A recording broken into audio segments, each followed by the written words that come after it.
La secrétaire américaine au Trésor, Janet Yellen, a souligné vendredi l'importance de restaurer des relations économiques et saines entre la Chine et les États-Unis, tout en abordant des sujets de tension tels que les supposées ventes d'équipements à la Russie par des entreprises chinoises.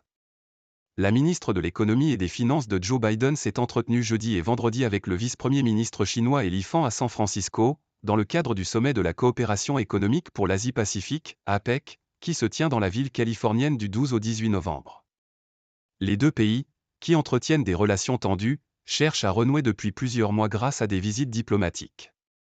Rien ne peut remplacer la diplomatie en personne, a souligné Madame Yellen, se félicitant d'avoir eu des échanges francs, directs et productifs et eu l'occasion d'interagir avec le vice-premier ministre à un niveau plus personnel.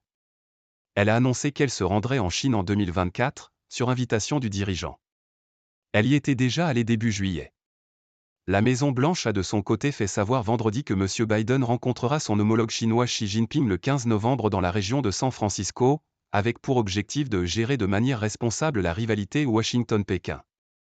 Cette future rencontre entre les deux présidents a également été confirmée par le ministère chinois des Affaires étrangères. Inquiétude.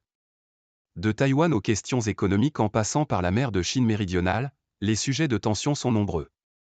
Les États-Unis imposent notamment des restrictions commerciales à l'exportation de plusieurs produits américains vers la Chine, notamment ceux de haute technologie dans le secteur des semi-conducteurs. Washington affirme que ces mesures sont cruciales pour préserver sa sécurité nationale. Pékin y voit une manœuvre visant à freiner son essor économique.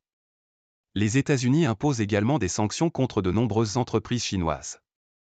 Face à Janet Yellen, Li Fan a fait clairement part des inquiétudes de son pays concernant ces pratiques et exigé que la partie américaine y réponde par des actions concrètes, selon un communiqué publié samedi par le gouvernement chinois. De son côté, la ministre américaine a déclaré que son pays ne cherchait pas à se dissocier économiquement de la Chine, ce qui serait préjudiciable aux deux pays, et déstabiliserait le monde. Mais pour que les relations économiques soient saines, il faut que les travailleurs et les entreprises américains soient traités de façon juste, a-t-elle poursuivi. Les entreprises américaines présentes en Chine font régulièrement part de leur inquiétude face à des réglementations chinoises jugées floues et des traitements de faveur pour les compagnies locales. Commerce sino-russe.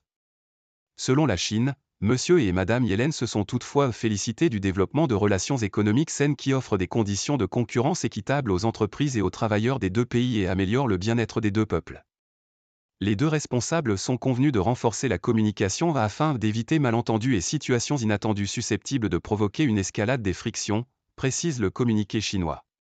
Le gouvernement américain s'est par ailleurs déclaré préoccupé par le fait que des équipements essentiels à l'effort militaire de la Russie échappent aux sanctions américaines et sont livrés à la Russie, a indiqué Madame Yellen.